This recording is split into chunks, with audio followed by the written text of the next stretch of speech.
Hello, I am going to read you some poems today called Astrophel and Stella. These are poems that are written by a poet named Sir Philip Sidney from the late 16th century, the late 1500s in England. And the reason why I want to read these poems are because I wanted to showcase how in the late 1500s in Europe during the Renaissance time, how kind of Cupid was used in poetry to kind of make comedy about falling in love, to kind of make a farce out of being in love. And Sir Philip Sidney definitely is your poet that definitely showed this. So when we think of Cupid, we think of that little naked boy, with wings, and he's got the baby, and he's got the bow and arrow, and he shoots you in your heart. Well, this obviously comes from the Greeks and the Romans. And, by the time we get to Europe in the late 1500s, they have this idea, they take this idea further with this idea of falling in love at first sight. The idea, you turn around and there she is, there's the person, you see her, you look at her for the first time and she's the one, she's the one you want to marry, love at first sight. This idea goes back to the idea of Cupid shooting you in the heart and falling in love right away when you look at somebody. That's looking at somebody and making eye contact with them is when that love at first sight or getting shot by Cupid's arrow happens. And if you think about it, shooting an arrow, they let loose the arrow and the arrow travels to hit its mark. Well, and you got the idea, you got the long shaft of the arrow or the dart.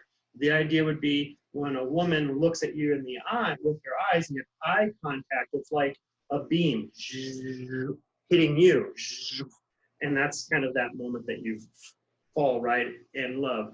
And with Sir Philip Sidney, this is not necessarily falling in love in these poems is not necessarily a good thing, because you've got that image of an arrow now sticking out of your heart, right? If you think about in battle, in a war, if you get shot in your heart with an arrow, that's kind of like, battle's over with. You've kind of lost the battle. And with Sir Philip Sidney's Astrophel and Stella, he's lost the war. It's almost like, get this picture up here. You've got this soldier, walking.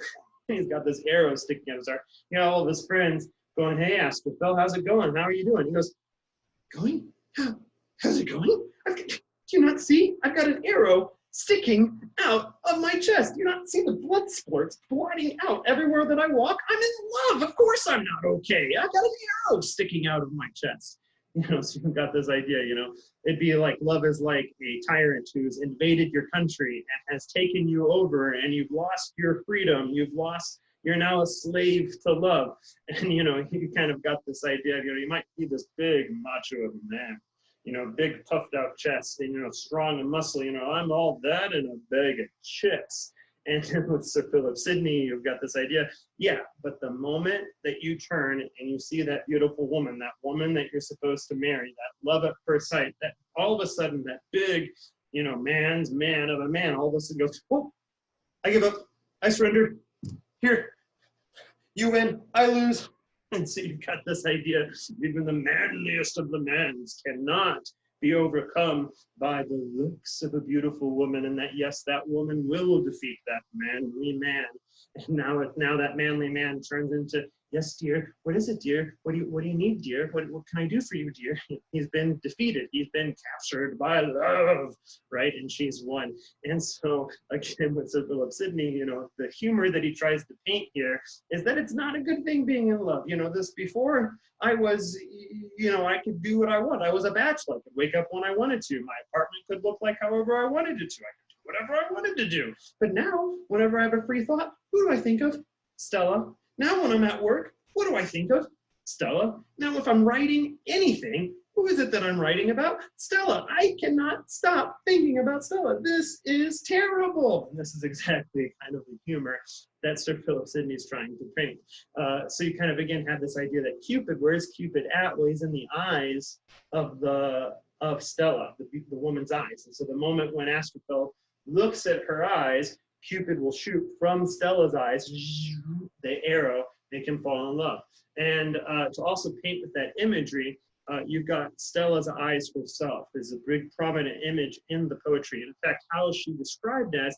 she's described as the woman of black. She's described as the black-eyed woman. And so you kind of think of, you know, maybe in a poem or a love story, you think of, oh, she has beautiful eyes. You kind of get this picture, maybe she's got blue eyes or green eyes or beautiful brown eyes, but not Stella. She has these almost black eyes, and that's the perplexity. Usually when you think of black, you don't think of black being an image of beauty. You do not think of an image being beautiful, black being something beautiful, but with Stella, she makes black even beautiful, and that's an image that you have because she has those black eyes. It's probably the real Stella was based off of Penelope Rich, whom the real Sir Philip Sidney was infatuated with and fell in love when he was a young man.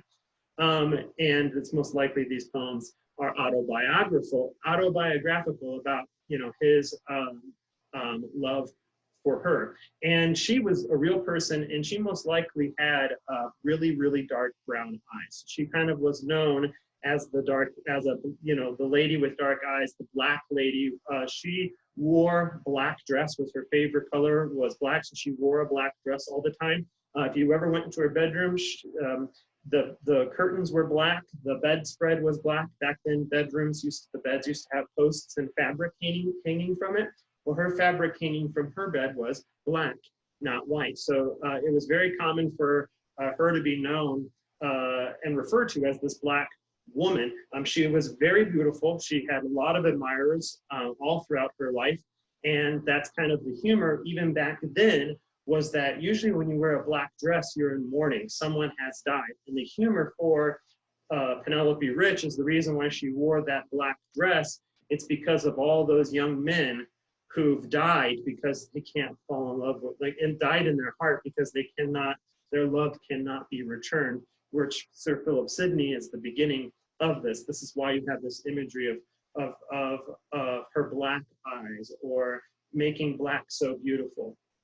And so you have this idea of, from her black eyes, Cupid shoots his arrow. And then you have this idea that, you know, she might have black eyes, but when she looks at you, when you look at Stella, it's like, when you think of it being black outside, you think of it being dark. You think of the clouds, you know, not being out, you know, covering up the sun. But no, when you look into Stella's eyes, it's like light beams and heat is hitting you, you know. And that's exactly what he portrays that happened to Cupid. Cupid was on his heart. And then when he looked at Stella for the first time and her eyes saw him, all of a sudden it melted like fire. Cupid's wings, which melted like wax. And now Cupid cannot fly from Astrophel's heart. And this is a terrible thing, because now everywhere that Astrophel goes, Cupid is always there, knocking on his heart. Hey, Astrophel, you thought about Stella here lately today? You know what? Stella's favorite color is black. Let's think about black for the next 2 hours. This black makes us think about Stella. This would be terrible. And this is exactly how Astrophel, or Sir Philip Sidney, presents Astrophel. It'd be like having a roommate that has overstayed his welcome. You know, maybe it might be great to live with Cupid or love for one day, right? But after a week, after a month, trust me, it would be hard to have Cupid as your roommate. And that's exactly how we get presented in this groupings of poetries and sonnets. Astrophel is trying to present for us like, this is not a good thing. Help me, somebody help me. I'm in love. Cupid, leave me alone. I just want to think about something. I'll think about grass. I can just think about grass without thinking about Stella. My life would be back to peace. But now this naked little baby will not leave me alone. And that's exactly kind of how we get these from these poems. What I would like to do is read some of these poems, and I would like to start off with sonnet number 5, which kind of is just going to introduce a prelude kind of for these poetry. Then I'll get into some poems and try to act them out kind of funny and portray that humorous farce tone that Sir Philip Sidney was probably intending for his words to mean. And so let's get right into it. Sonnet number 5. It is most true that the eyes are formed to serve the inward light, and that the heavenly part ought to be king, from whose rules we do serve. Rebels to nature strive for their own smart. It is true, what we call Cupid's dart, an image is which we ourselves carve, and fools adore in the temple of their heart. till that good God make church and churchmen starve. True, and true beauty virtue is indeed, wherefore this beauty can but be a shade, which elements with mortal mixture breed.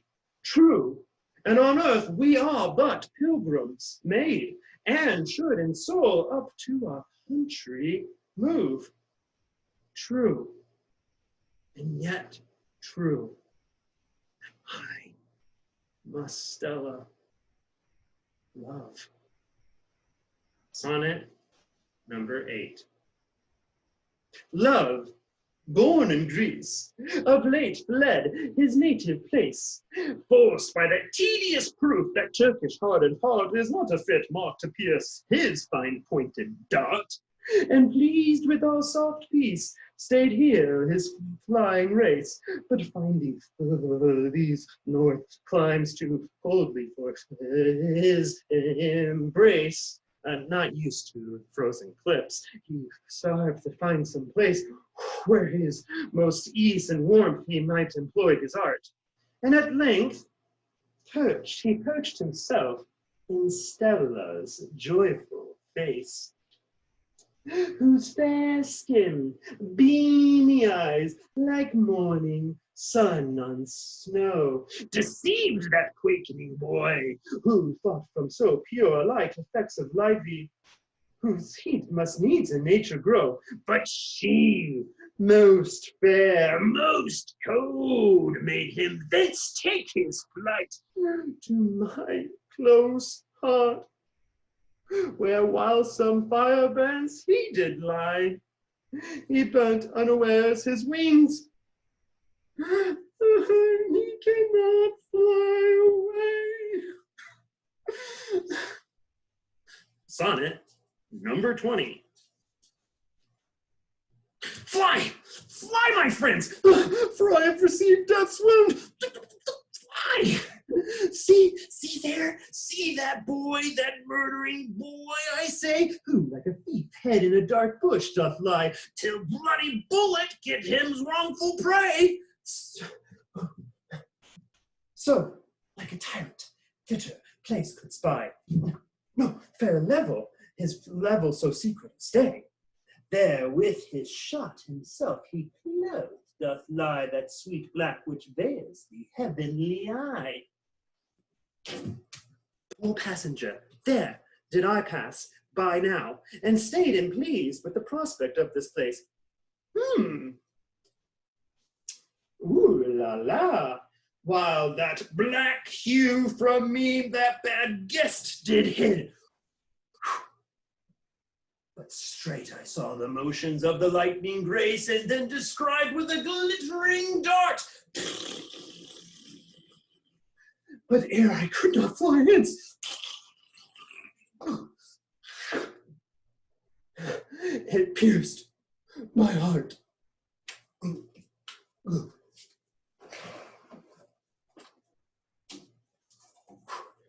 Sonnet 17.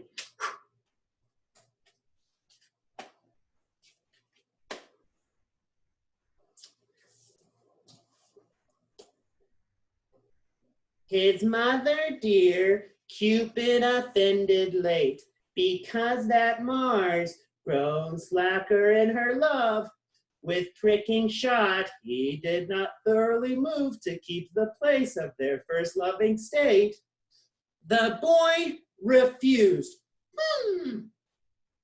for fear of Mars's hate, who threatened with stripes, if his wrath did prove. But she, in chafe, him from her lap did shove.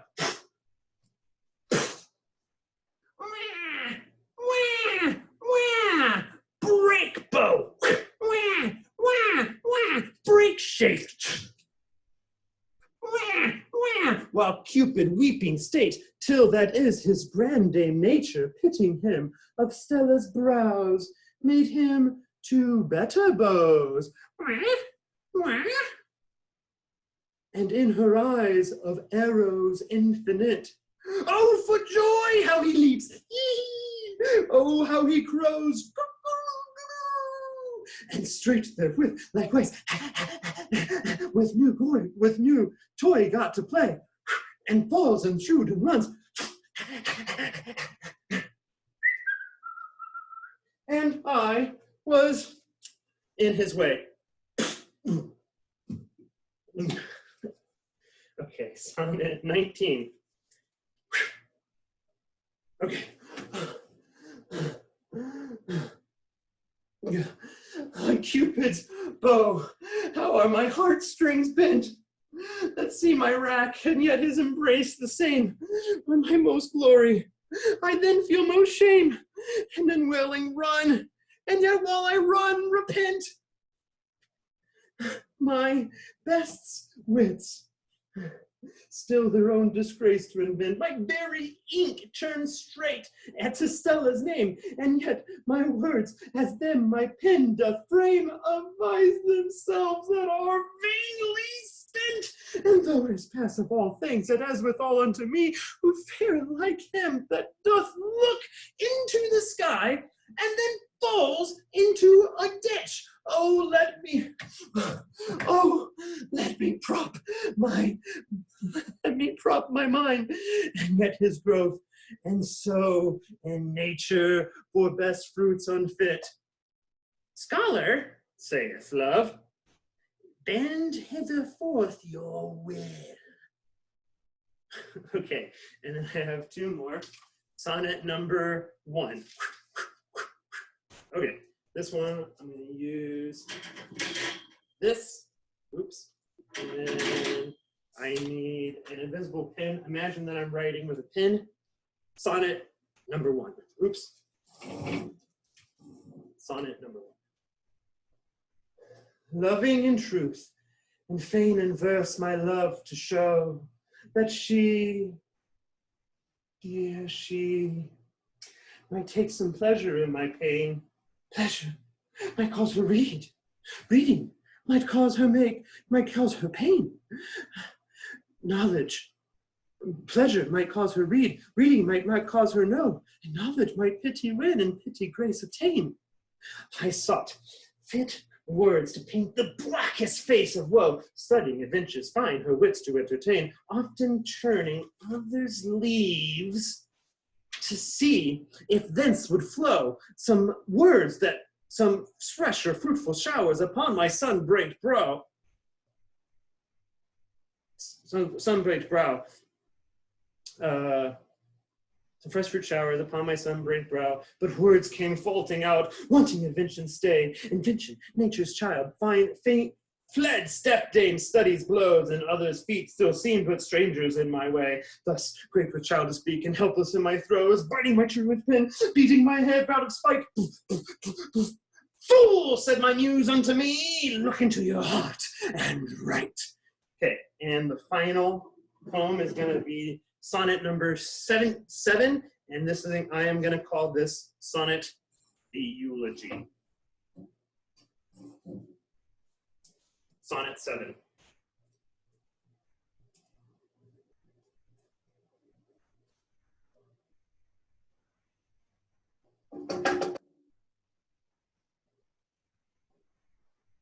When nature made her chief work, Stella's eyes in color black, why wrapped she so beam so bright? Would she in beauty black, like painter wise, frame daintiest luster mixed of shades and light? Or did she else that sober hue devise, in object best to knit and strengthen our sight? Lest if no veil these brave gleams did disguise, they like sunlight did should more dazzle than delight. Or would her miraculous power show that whereas black seem beauty's contrary, she even black doth make all beauties flow? Both so and thus she, minding love, should be placed ever there. gave this morning weed to honor all of the deaths who bleed. Amen.